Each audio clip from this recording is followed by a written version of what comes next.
వార్షికోత్సవం సందర్భంగా Meenakshi test tube baby centre Guntur నందు ఐవీఎఫ్ ట్రీట్మెంట్ పై 40% రాయితీ. సుమన్ టీవీ ప్రేక్షకులకు నమస్కారం. నేను మీ అనలిస్టు మందలి కృష్ణారెడ్డిని మాట్లాడుతున్నాను. ట్రంప్ విద్యార్థులకు సంబంధించిన విషయాల్లో అనేక మార్పులు చేయబోతున్నారా? ఇంకా విద్యార్థుల జీవితంతో ఆడుకోవాలనుకుంటున్నారా? విదేశాల నుంచి వచ్చి ఇతర దేశాల నుంచి వచ్చి అక్కడ స్థిరపడాలనుకునేటువంటి విద్యార్థుల చదువు ముందుకు పోకుండా అక్కడే ఆగిపోయేటట్టుగా ప్రణాళికలు రచిస్తున్నాడా అని చెప్తే నిజమే అని చెప్పాల్సి వస్తుంది. కారణం అంటే ఇప్పటికే వీసాల విషయంలో అనేక రకమైన కఠిన నిబంధనలు విధించినటువంటి ట్రంప్ ఇప్పుడు విద్యార్థుల జీవితాల్లో కూడా దాన్ని అమలు చేయాలనే ప్రయత్నం మొదలుపెట్టారు. F1 వీసాలు సహజంగా వీసాలు స్టూడెంట్కి అందరికీ ఇచ్చేటువంటి వీసాలు F1 వీసాలు.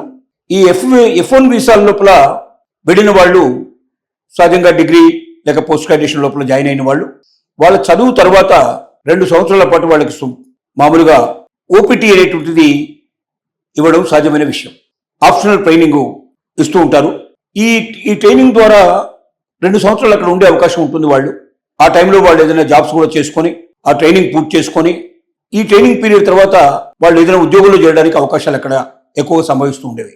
కానీ ఇప్పుడు ఈ ఆప్షనల్ ట్రైనింగ్ అనేటువంటి ఏదైతే ఉందో దాన్ని కట్ చేసి దాన్ని 1 సంవత్సరం మాత్రమే పరిమితం చేసి మ్యాక్సిమం ఏ స్టూడెంట్ అయినా వచ్చినా కూడా 4 సంవత్సరాల కన్నా ఎక్కువ ఉండడానికి వీల్లేగా 4 సంవత్సరాల్లో ఖచ్చితంగా అమెరికాను విడిచి వెళ్ళిపోయేటట్టుగా నిబంధనలు తీసుకొచ్చేందుకు ప్రయత్నం చేస్తున్నాడు ట్రంప్. దీనివల్ల చాలా చిక్కులు వస్తాయి. వెళుతున్నటువంటి విద్యార్థుల లోపల చూసినట్టయితే ఇతర దేశాల నుంచి అమెరికాకు వెళ్తున్న వాళ్ళలో ఎక్కువ మంది అత్యధిక శాతం ఆల్మోస్ట్ ఆల్ 90% పీపుల్ మొదటిసారిగా కట్టాల్సిన ఫీజులన్నీ కట్టేసేసి యూనివర్సిటీస్కి దాంతో పాటుగా తాము ఒక 2-3 మాసాలు జీవించడానికి కావాల్సిన డబ్బులు తీసుకుని వెళుతున్నారు.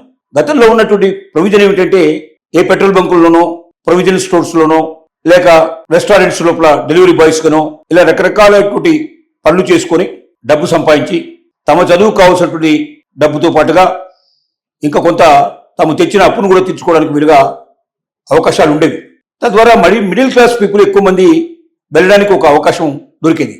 కానీ ఇప్పుడు ట్రంప్ తీసుకున్నటువంటి కొత్త నిబంధనల ప్రకారంగా ఇప్పటికే యూనివర్సిటీస్ లోపల ఎక్కడ కూడా స్టూడెంట్ గా చేరిన వాడు యూనివర్సిటీ ప్రిమిసెస్ లోనే ఏదైనా యూనివర్సిటీ సహకారంతో దొరికేటువంటి జాబ్స్ తప్ప బయట జాబులు చేయడానికి వీల్లేదనేటువంటి నిబంధనని అది గతంలోనే ఉంది. కానీ దాన్ని పట్టించుకునేవాడు కారు. ట్రంప్ రెండోసారి అధికారంలోకి వచ్చిన తర్వాత దాన్ని చాలా గట్టిగా పాటించి ఏర్పాటు చేశాడు. బయట వేరేటువంటి ఉద్యోగాలు చేసుకునే అవకాశాలు దాదాపు కోల్పోయారు.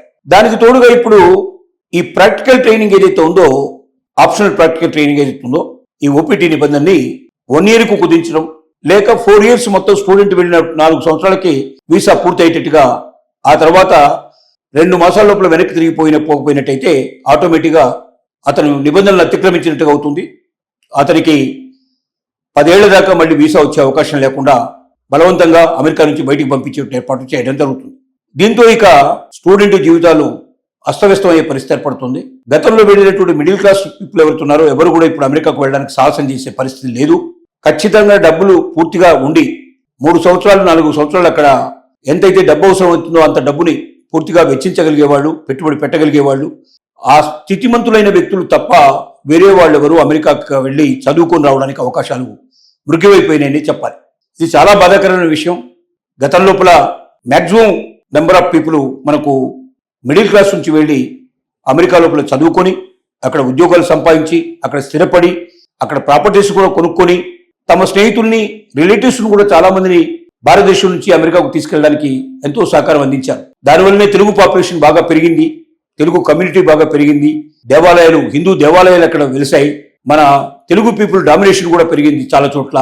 కొన్ని చోట్ల అయితే ఎప్పుడో వెళ్ళి భారతదేశం నుంచి అక్కడ స్థిరపడ్డ వ్యక్తులు ఇప్పుడు అక్కడ సెనెట్ లోపల మెంబర్స్గా పార్లమెంట్ మెంబర్స్గా కూడా ఎన్నికైనటువంటి సందర్భాలు మనం చూస్తున్నాం. కానీ ఇకపైన ఆ ఆశలు అడియాశలే అవుతాయని చెప్పక తప్పదు. రోజు రోజుకి ట్రంప్ యొక్క దౌత్యాలు పెరుగుతున్నాయి. ట్రంప్ తీసుకునే నిబంధనలు చాలా కఠినతరం అవుతున్నాయి. వలసదారులు ఎవరు కూడా అమెరికాకు వచ్చే అవకాశాలు లేకుండా పోతున్నాయి. వలసదారుల మీద రోజు రోజుకి ఇనుప పాదాలు మోపే ప్రయత్నం జరుగుతోంది. కఠిన నిబంధనల పేరుతోటి సంఖ్యలు విధించే ప్రయత్నం చేస్తున్నారు. ఎట్టి పరిస్థితుల్లో ఇతర దేశాల నుంచి డబ్బు లేని వ్యక్తులు తమ దేశానికి రావాల్సిన అవసరం లేదు. తమ దేశానికి వచ్చి డబ్బులు సంపాదించుకుని వాళ్ళ దేశానికి పంపించాలనుకునే వ్యక్తులు మాత్రం ఈ దేశానికి రావద్దు. అమెరికన్ ఫస్ట్, అమెరికాలో ఉన్న ఉద్యోగాలన్నీ అమెరికన్స్కే రావాలి. ఇతర దేశాల వాళ్ళు వచ్చి చేయడానికి వీలు లేదు అనేటువంటి నిబంధనల్ని కఠినతరం చేయడం వల్ల ఇక వలసదారులు అమెరికాకు వెళ్లే దారులన్నీ మూసుకుపోతున్నాయి. దీనివల్ల భవిష్యత్తు అంధకారమయ్యే పరిస్థితి ఏర్పడుతుంది. ఈ విధానాలు అమెరికాకు చెడు చేసే ప్రయత్నం జరుగుతుంది. ఎందుకంటే అమెరికా మొత్తం కూడా వలసదారుల వల్ల ఏర్పడ్డటువంటి దేశం అది. అమెరికాలో మొదట్లో ఎవరూ లేరు, అందరూ ఇతర దేశాల నుంచి వచ్చి అక్కడ స్థిరపడ్డవాళ్ళు. కొంతమంది నేరస్తుల్ని తీసుకొచ్చి అక్కడ వదిలిపెడితే ఆ నేరస్తులే అక్కడ పౌరులు తయారయ్యారు. ఇతర దేశాల్లో బతకలేని వాళ్ళు వెళ్లి జీవనం ఏర్పరచుకోవడం జరిగింది. అలా అలా మెల్లగా వలసదారుల చేత నిండిపోయినటువంటి అమెరికా ప్రభుత్వం ఇవాళ వలసదారులనే వెలేయాలనుకుంటుంది. వలసదారులను అసహించుకునే పరిస్థితి ఏర్పడుతుంది. వలసదారులను అభివృద్ధి చేసే ప్రయత్నం జరుగుతోంది. ఇది ఏమాత్రం కూడా అమెరికాకు మంచిది కాదు.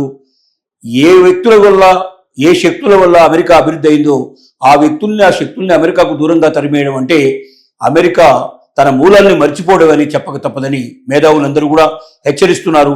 ఈ విధానాన్ని అమెరికా మార్చుకోవాలని చెప్పి సూచన చేస్తున్నారు.